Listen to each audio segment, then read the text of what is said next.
Povo querido de Vitória, tudo bom? Reverendo Vinícius e o povo todo da igreja, que prazer estar aqui com vocês essa noite e poder compartilhar um pouco a palavra, mesmo que assim de forma virtual, mas fico lisonjeado com o convite e com a oportunidade de poder compartilhar um momento com vocês, tá? Vamos esperar que tudo possa melhorar e que no ano que vem, quem sabe, a gente vai se encontrar presencialmente e eu vou poder conhecer a paróquia, conhecer todo mundo aí. Olha só, estou aqui na expectativa, viu? Bem, eu gostaria de compartilhar uma palavra com vocês hoje, rápida, mais reflexiva, a gente pensar sobre um texto da Bíblia muito fantástico, que é a carta que o apóstolo Paulo escreve para Filemon. Você pode abrir sua Bíblia, então, na carta, na epístola de Paulo a Filemon, essa carta a Filemon, que você vai encontrar lá no finalzinho da Bíblia, no Novo Testamento, depois do livro ali de 1 Timóteo, 2 Timóteo e Tito, você vai estar encontrando Filemon lá no finalzinho da Bíblia, um pouquinho assim, uma folhinha antes de Hebreus, você encontra essa carta. É a menor carta que o apóstolo Paulo escreveu, é a carta de Filemon. Ela é bem pequenininha, tem 25 versículos só, e eu queria compartilhar um pouquinho com vocês sobre essa carta, tá? Então vou fazer assim, eu vou ler a carta toda e depois a gente vai pensar um pouquinho sobre ela, tá? Ela começa dizendo assim: Paulo, prisioneiro de Cristo Jesus, e o irmão Timóteo, ao amado Filemon, também nosso colaborador, e a irmã Áfia, e a Arquipo, nosso companheiro de lutas, e a igreja que está em tua casa. Graça e paz a vós outros da parte de Deus, nosso Pai, e do Senhor Jesus Cristo. Dou graças ao meu Deus, lembrando-me sempre de ti nas minhas orações, estando ciente do teu amor e da fé que tens para com o Senhor Jesus e todos os santos, para que a comunhão da tua fé se torne eficiente no pleno conhecimento de todo o bem que há em nós para com Cristo. Pois, irmão, tive grande alegria e conforto no teu amor, porquanto o coração dos santos tem sido reanimado por teu intermédio.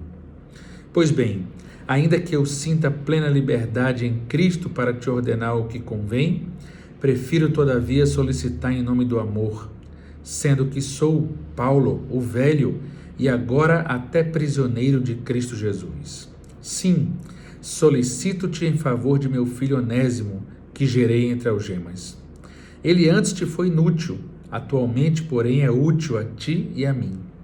Eu te envio de volta em pessoa, quero dizer, o meu próprio coração.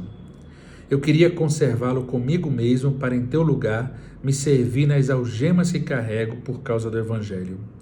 Nada, porém, quis fazer sem o teu consentimento, para que a tua bondade não venha a ser como que por obrigação, mas de livre vontade.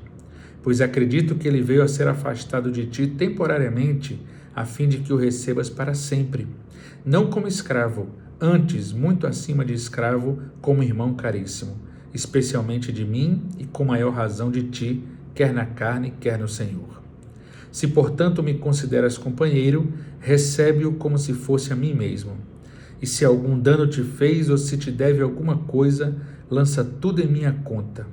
Eu, Paulo, de próprio punho escrevo, eu pagarei, para não te alegar que também tu me deves até a ti mesmo. Sim, irmão, que eu receba de ti no Senhor este benefício. Reanima-me o coração em Cristo. Certo como estou da tua obediência, eu te escrevo, sabendo que farás mais do que estou pedindo. E ao mesmo tempo prepara-me também pousada, pois espero que por vossas orações vos serei restituído. Saúdam-te Epáfras, prisioneiro comigo em Cristo Jesus, Marcos, Aristarco, Demas e Lucas, meus cooperadores. A graça do Senhor Jesus Cristo seja com o vosso espírito. Amém. Palavras do Senhor, damos graças a Deus. Meus irmãos e minhas irmãs, esse texto aqui é um texto muito especial, uma carta muito querida que o apóstolo Paulo escreve pessoalmente para um amigo dele chamado Filemon. Para que a gente entenda um pouquinho essa carta, o contexto dela era o seguinte: O apóstolo Paulo, por 2 momentos, ele foi preso na cidade de Roma. O primeiro período de prisão aconteceu por volta dos anos 62, depois de Cristo. Eu estou falando lá do primeiro século, não é 1962 não, é 62 do primeiro século, certo? E Paulo, o apóstolo, já convertido, pregando o evangelho, abrindo igrejas, viajando para vários lugares, ele foi preso, né? Estavam acusando ele de ser baderneiro, de criar bagunça nas cidades que ele chegava, porque o povo estava ouvindo falar e aceitando Jesus e criando dificuldades nas cidades onde chegavam, né? Era essa a acusação. Então, os romanos, eles tinham uma questão importante, ao tal do direito romano, de que ninguém poderia ser condenado sem ser julgado antes. E aí eles pegavam aquele preso que não tinha sido julgado antes, estava esperando o julgamento, e eles tinham essa prática de colocar eles em uma prisão que era chamada de regime domiciliar. O que era isso? Ele tinha que alugar uma casa ao preso e ficar preso ali com sentinelas, com policiais, vamos dizer assim, com soldados na porta, sem deixar que ele saísse daquele lugar. Poderia receber visitas, poderia alguma pessoa sair para comprar comida, alguma coisa que ele precisasse, mas ele não poderia sair. E mais ou menos por volta do ano de 62 depois de Cristo, o apóstolo Paulo foi preso nesse regime domiciliar, e preso ali em Roma, ele escreve 4 cartas maravilhosas enquanto estava preso. A carta aos Filipenses, que a gente conhece, inclusive era essa igreja que mandava dinheiro para ele, né, para poder pagar os custos que ele tinha do aluguel da casa, para poder pagar a comida, a alimentação dele, para poder pagar também o papiro que ele comprava e a pena para poder escrever as cartas. E ali ele escreve 4 cartas, a carta aos Filipenses, a carta aos Colossenses, a carta aos Efésios e essa carta aqui, que é uma carta pessoal. As outras eram cartas para as igrejas, essa daqui é pessoal, e ele escreve para um amigo dele, Filemon. Quem era Filemon? A gente vai começar a ler o texto e vai entender um pouquinho a história desse homem e essa carta, qual o motivo e qual o ensinamento que ela tem para a nossa vida, tá bom?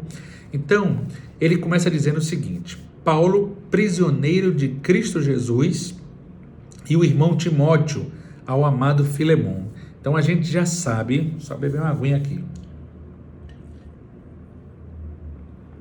A gente já sabe que Paulo estava preso por isso, tá vendo só? Paulo, prisioneiro de Cristo Jesus, e o irmão Timóteo. Timóteo, o famoso Timóteo da Bíblia, que era um jovem pastor, estava com ele nesse momento aqui também, né? Provavelmente ali na prisão junto com ele, talvez visitando ele ou auxiliando ele, né? Aí ele diz, olha, para quem ele escreve? Ao amado Filemon, também nosso colaborador. Então veja, Filemon era um colaborador do evangelho, Paulo chamava assim, era alguém que estava pregando o evangelho, estava colaborando, era um cristão já, né? E a irmã Áfia e Arquipo, nosso companheiro de lutas. Então isso nos dá um entendimento de que Áfia provavelmente era a esposa de Filemon, e Arquipo provavelmente o filho de Filemon, certo? E ele diz assim, e a igreja que está em tua casa. Então essa é uma informação muito importante para a gente, porque existia uma igreja na casa de Filemon. Filemon era da cidade de Colossos, então tudo nos leva a crer que Filemon era o pastor da igreja dos Colossenses, certo? Ou da igreja ou de uma igreja, porque no primeiro século, até muito tempo, até o terceiro, quarto século, as igrejas se reuniam nas casas, né? Igrejas eram tipo um grupo familiar, eram nas casas que aconteciam os cultos, as celebrações, e a igreja se reunia ali. Na verdade, era muito diferente do que a gente tem hoje, mas era a igreja do Senhor Jesus surgindo no primeiro século, começando, e se reunia nas casas. Então, Filemon era o pastor de uma das igrejas de Colossos, ou da igreja de Colossenses, né? Dos Colossenses, tá? Essa igreja se reunia na casa dele. E aí ele diz assim, olha, graça e paz a vós outros, da parte de Deus, nosso Pai, e do Senhor Jesus Cristo. Paulo sempre tinha isso, de dar essa graça, que era uma graça do Senhor Jesus e de Deus, né? E aí ele começa a dizer qual era o conteúdo da carta. Dou graças ao meu Deus, lembrando-me sempre de ti nas minhas orações. Tá vendo? Paulo lembrava de Filemão nas orações dele, orava por esse pastor. Paulo exercia, gente, o papel de um bispo, né? Então ele estava ali meio que cuidando dos pastores deles, né? Não sei se vocês sabem disso, mas o bispo, essa palavra é uma palavra que vem do grego episcopos, daí vem a nossa igreja episcopal, porque era o governo de um bispo, né? Um episcopos que governa a igreja, e episcopos para nós em português é o bispo. E o que significava isso? O que o bispo faz? O bispo é o pastor dos pastores, ele é um supervisor. Essa palavra episcopos, bispo, quer dizer supervisor. Ele supervisiona um campo que nós chamamos de diocese, ou seja, uma área, uma região que tem várias igrejas, várias paróquias e vários pastores, e o bispo é quem está ali liderando tudo isso, né? Por isso que é o nome da igreja episcopal, a igreja que tem um governo de um bispo, certo? Então, o Paulo exercia esse papel de um episcopo, de um bispo, cuidando de vários pastores de igrejas pequenas que tinham nas cidades que ele próprio abriu, muitas delas, né? Então, ele estava fazendo isso aqui com Filemão, e ele está dizendo assim, ó, dou graças a meu Deus, lembrando-me sempre de ti nas minhas orações, estando ciente do teu amor e da fé que tem para com o Senhor Jesus e todos os santos. Vê que coisa linda. Então, Filemão tinha fé com o Senhor Jesus e tinha fé para com os santos. Os santos eram o povo da igreja, né? Paulo chamava assim. Para que a comunhão da tua fé se torne eficiente. Tá vendo? Ele estava orando para que a comunhão da tua fé se torne eficiente no pleno conhecimento de todo o bem que há em nós, para com Cristo. Pois, irmão, tenho grande alegria e conforto no teu amor, porquanto o coração dos santos tem sido reanimado por teu intermédio. Então, Paulo estava dizendo o seguinte: Filemão, eu me alegro muito com o seu pastoreio, com o seu chamado pastoral, com o sacerdócio que você tem desenvolvido, porque eu tenho notícias de que você tem reanimado o coração dos santos, né? Como eu disse agora há pouco, os santos são o povo da igreja, os crentes, né? Os santos, né? Por que Paulo chamava assim? Porque a palavra santo vem do hebraico kadosh, que significa separado das impurezas. Então, quem quer viver com Jesus é alguém que decidiu viver separado de tudo que não presta na vida. Então, essa pessoa agora ela é santa, ela é eleita, ela foi assim, separada para um propósito, né? O santo é alguém que é separado para um propósito de viver a vida adorando ao Senhor Jesus, né? E o Filemão estava reanimando o coração da igreja por intermédio dele. Vê, era um pastorzão, né? Aí Paulo continua. Pois bem, ou seja, depois dele dar a saudação, dizer que foi ele que escreveu a carta, quem estava com ele era Timóteo, depois dele dar uma saudação à família de Filemão, à igreja, depois dele fazer um agradozinho aqui dizendo que Filemão era um grande pastor, ele entra, enfim, no assunto que ele queria tratar com Filemão. E ele diz, pois bem, ainda que eu sinta plena liberdade em Cristo para te ordenar o que convém, né? Por que ele poderia ordenar? Porque ele era o bispo, era o superior de Filemão. Ele podia ordenar a ele, eu estou te dando uma ordem, faça isso. Veja, ainda que eu sinta plena liberdade em Cristo para te ordenar o que convém, eu prefiro, todavia, solicitar em nome do amor, sendo que sou Paulo o velho e agora até prisioneiro em Cristo Jesus. Está vendo? Paulo já estava velho nessa época e era prisioneiro, né? Estava preso, né? nessa prisão de regime domiciliar em Roma, tá? E aí ele diz assim, né? No 10, sim, solicito-te em favor de meu filho Onésimo, que gerei entre algemas. Ele antes te foi inútil, atualmente, porém, é útil a ti e a mim. Então vamos entender um pouquinho o que está acontecendo aqui, tá?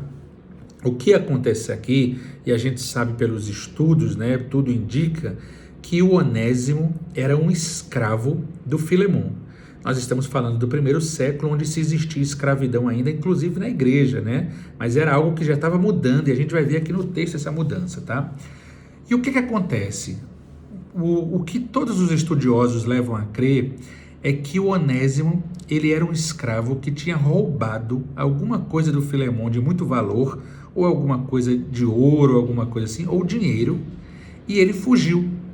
E o escravo, quando roubava naquela época, ele pagava com a vida dele, ou seja, ele morria, né? Ele ia ser morto porque ele tinha roubado o seu senhor. E aí o Onésimo, para não ser morto, ele roubou o Filemão e fugiu. E ele fugiu logo para Roma, saiu de Colossos para Roma. Por que Roma? Porque Roma, gente, foi a primeira cidade na história da humanidade a ter 1 milhão de habitantes, isso no primeiro século. Ali era um formigueiro, um lugar imenso que não tinha como encontrar alguém que tinha cometido um crime ou um delito. Então o Onésimo foi para Roma, né? É uma época onde não se tinha fax, não se tinha computador, não se tinha talvez retrato falado, nada disso que a gente vê hoje, e-mail, telefone. Ou seja, esse cara nunca mais seria encontrado, certo? Nós não sabemos o motivo, mas a gente vai saber na glória. Mas o que a gente sabe é que o Onésimo acabou encontrando Paulo lá em Roma, na prisão, por algum motivo, e ele se converteu, teve a vida transformada. Contou para ele essa história aí do Filemão, ou Paulo já sabia, e Paulo diz o seguinte: Onésimo, agora você vai voltar lá para Colossos, para o Filemão, certo? Vai pedir perdão a ele, vai se reconciliar com ele, e eu vou escrever uma carta para ele pedindo que ele receba você de volta, certo? Esse é o motivo da carta. Então é muito interessante porque o tema da carta de Filemão é o tema do perdão. Ele está ali pedindo para que ele receba de volta esse irmão. Vê o que ele está dizendo aqui, né? Olha, eu te peço, né? Solicito-te em favor do meu filho Onésimo, que gerei entre algemas. O que é isso, gerei entre algemas? O Onésimo se converteu ali, Paulo na prisão. Ele se encontrou, a gente não sabe como, mas se converteu ali e passou a ser como se fosse um filho para Paulo, né? Eu gerei entre algemas ele, né? Ele estava dizendo isso. E ele diz assim: ele antes te foi inútil. Por que foi inútil? Porque ele te roubou, porque ele fez uma coisa que não devia fazer com você, um delito, né? Um crime. Atualmente, porém, ele é útil a ti e a mim, né? É útil a mim, porque estava cuidando do Paulo, e ao Filemão, porque, né, tudo isso aconteceu para que ele cuidasse de Paulo. Aí ele diz assim, ó, no 12: eu te envio de volta em pessoa, quero dizer, o meu próprio coração. Vê que coisa fantástica, né? E aí tem um textozinho um pouquinho mais acima, que ele diz assim, olha: prefiro todavia solicitar em nome do amor, ainda que eu possa te obrigar a receber ele de volta, eu peço em nome do amor. Então, a primeira coisa que esse texto está nos ensinando, de mais enfático assim, é que o amor precisa prevalecer na nossa vida. Nós precisamos deixar o amor prevalecer na nossa vida, sabe? Muitas vezes a gente tem outros sentimentos que prevalecem, como a raiva, como a indignação, às vezes até um ódio, né? Às vezes uma tristeza, mas o que a Bíblia está nos ensinando é que nós, povo de Deus, precisamos ser o povo do amor. O amor tem que prevalecer na nossa vida, sabe? Por mais que às vezes a gente queira ser duro com alguém, a gente vai, por amor, sabe, agir de outra maneira. Era isso que ele estava dizendo aqui para Filemão. Ainda que eu tenha obrigação de te obrigar a receber ele de volta, eu quero todavia te pedir em nome do amor. Vê que coisa fantástica Paulo está ensinando, né? E aí lá no 13 ele diz assim, ó, no 12, eu te envio de volta em pessoa, quero dizer, o meu próprio coração. Sabe, vê que coisa forte isso daqui. Eu estou te enviando esse homem, mas é como se fosse o meu próprio coração. Eu queria conservá-lo comigo mesmo, em teu lugar, para me servir nas algemas que carrego por conta do Evangelho, tá vendo? O Onésimo estava ajudando Paulo ali a viver, né? Já era um senhor velho, né? Algemado ali, ou seja, preso, e o Onésimo estava talvez sendo alguém que saísse para comprar alguma coisa, para cuidar dele, para arrumar uma casa, alguma coisa desse tipo assim, né? Aí ele diz assim, olha, no 14, nada, porém, quis fazer sem o teu consentimento, para que a tua bondade não venha a ser como que por obrigação, mas de livre vontade. Então vê que coisa linda, né? Ele está nos ensinando aqui em segundo lugar que esse nosso ser de Jesus não é algo obrigatório na nossa vida, é de livre vontade. Nós não vamos ser pessoas boas porque estão nos obrigando a serem bons. Nós vamos ser pessoas boas porque é de livre vontade. Eu, uma vez que aceitei Jesus na minha vida como Senhor da minha vida, não sei mais viver sem ser se parecendo com Ele. e ele é um bom, né? A Bíblia diz que a vontade do Senhor é boa, perfeita e agradável. A Bíblia diz que o Senhor é o bom pastor. Ele disse isso, eu sou o bom pastor. Então, se nós somos pessoas que queremos seguir a Ele, temos que ter a bondade na nossa vida. A bondade é fruto do Espírito Santo. Então, nós temos que buscar isso, né? Então, Paulo estava dizendo isso aqui para ele. Olha, sabe, eu poderia ficar com ele aqui, me ajudando como servo, e nunca mais mandasse ele para você se reconciliar. Mas eu não quis fazer isso, para que você não tivesse a obrigação de deixar ele aqui comigo. Eu quero que você possa ter a livre vontade, a boa vontade, sabe, a liberdade, né, sabe, de recebê-lo de volta e não por obrigação, né? Pois acredito que ele veio a ser afastado de ti temporariamente, a fim de que o recebas para sempre. Vê só, era como se Paulo estivesse dizendo o seguinte: rapaz, foi um plano de Deus esse cara ter te roubado, ter vindo para cá, e aquele se converteu e mudou a vida dele, transformou, e agora ele vai voltar para que viva junto de você eternamente, né? Vê só que interessante isso, né? No 16, vou ler o 15 de novo. Pois acredito que ele veio a se afastar de ti temporariamente, a fim de que o recebas para sempre, não como escravo, antes, muito acima de escravo, como irmão caríssimo, especialmente de mim e com maior razão de ti, quer na carne, quer no Senhor. Que coisa fantástica, né? Então, assim, agora o Onésimo não é mais um escravo. Agora ele é um crente, e agora ele é um irmão de fé. Agora você vai receber ele de volta não como um escravo, mas como um irmão caríssimo, é o que Paulo estava dizendo, né? Aí diz assim no 17: se portanto me consideras companheiro, recebe-o como se fosse a mim mesmo. Vê só, sabe, ele estava dizendo assim: rapaz, libera esse perdão. Eu sei que ele fez algo com você, mas libera esse perdão. Ele hoje é nova criatura e recebe ele como se fosse a mim mesmo, tá? E aí ele diz assim, no 18, vê que coisa linda: e se algum dano te fez, ou se te deve alguma coisa, é aí que a gente começa a pensar que ele devia alguma coisa a ele, ou fez algum dano porque roubou alguma coisa de valor, né? Mas vê o que Paulo diz: e se algum dano te fez, ou se alguma coisa te deve, lança tudo em minha conta. E aí ele diz assim, com o próprio punho: eu, Paulo, de próprio punho estou escrevendo, eu pagarei. Era quase que assinando um cheque em branco para dizer assim, sabe, olha, sabe, se ele te deve alguma coisa, coloca na minha conta. Mas vê o que ele diz em seguida: eu, Paulo, de próprio punho escrevo, eu pagarei, para não te alegar que também tu me deves até a ti mesmo. Por que Paulo estava dizendo isso? Estava dizendo pelo seguinte: Filemon, eu queria que você lembrasse, eu quero que você lembre, que fui eu quem preguei o evangelho para você. Se não fosse por mim, você não estaria no céu, na glória. Então tu me deve até a tua própria vida.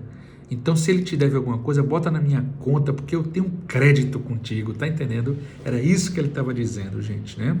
E aí ele diz assim, no 20: sim, irmão, que eu receba de ti no Senhor este benefício. Reanima-me o coração em Cristo. Tá vendo? Certo como estou da tua obediência, te escrevo sabendo que farás mais do que estou pedindo. E ao mesmo tempo prepara-me também pousada, pois espero que por vossas orações vos serei restituído. Então ele encerra essa carta dizendo assim: olha, meu irmão, eu sei que tu vai, sabe, me obedecer, eu sei que tu vai fazer isso por amor, por livre vontade, vai receber esse homem de volta, que agora é um irmão querido, vai ser reconciliado com ele, sabe, vai liberar o perdão, vai deixar o amor prevalecer, sabe, porque você vai ser bondoso de livre vontade, né, os ensinamentos dessa carta, e prepara para mim, certo? Sabe, uma pousada, porque pelas vossas orações eu espero que eu seja restituído. E de fato foi. Depois de um pouquinho de tempo, Paulo foi solto e viveu ainda, né, assim, pôde visitar essas igrejas mais uma vez, até que foi preso novamente em Roma, no ano de 67, mais ou menos, e por volta de 68 ele foi morto, né? Nosso querido apóstolo Paulo foi um mártir, né?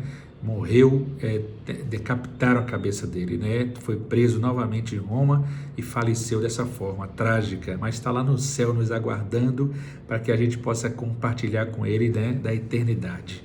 E aí, veja só, então ele diz assim no final, terminando, né?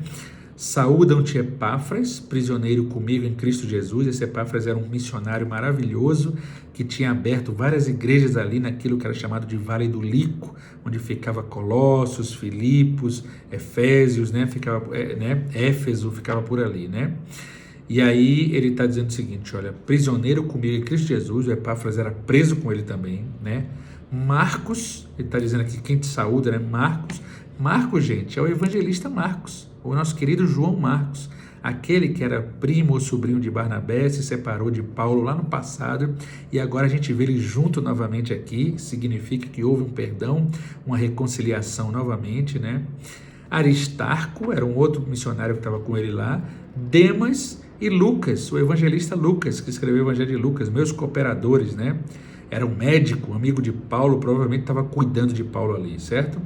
E aí ele termina esse texto brilhante dizendo, a graça do Senhor Jesus Cristo seja com o vosso espírito.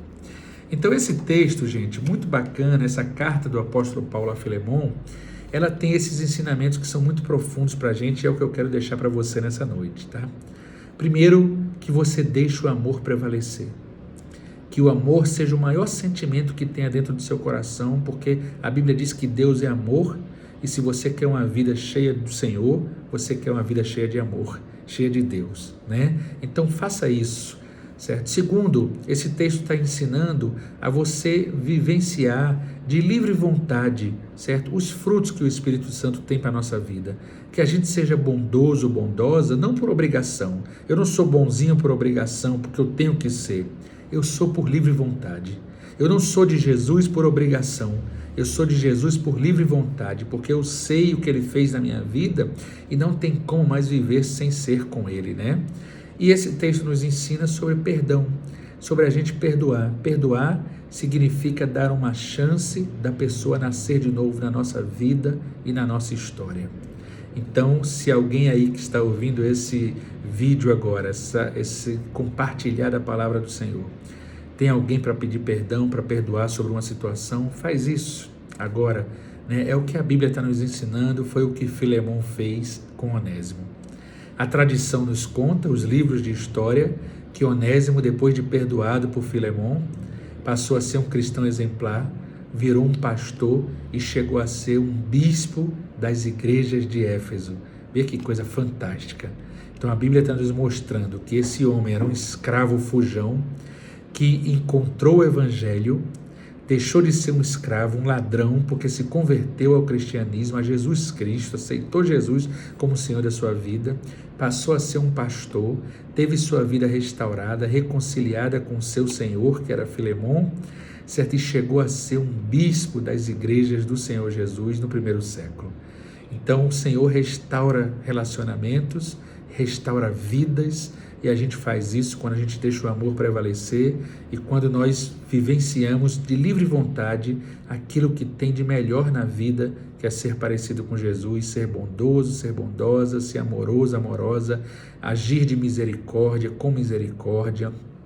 com graça, né? Agir deixando o perdão, né? Ser liberado no nosso coração para que outras pessoas possam mais uma vez fazer parte da nossa história e assim a gente vai caminhando, né? Uma palavra curta, mais uma reflexão assim com cara de estudo do que um sermão propriamente dito, mas é isso que eu gostaria de compartilhar com vocês nessa noite. Mais uma vez, muito obrigado pelo convite, que Deus abençoe a vida de cada um de vocês, de cada uma, que Deus esteja com essa paróquia linda aí, fazendo ela prosperar, crescer e que a vontade dele possa prevalecer na vida de cada um de nós. E como diz o apóstolo Paulo, a graça do Senhor Jesus seja com o teu espírito. Amém. Obrigado, gente. Valeu.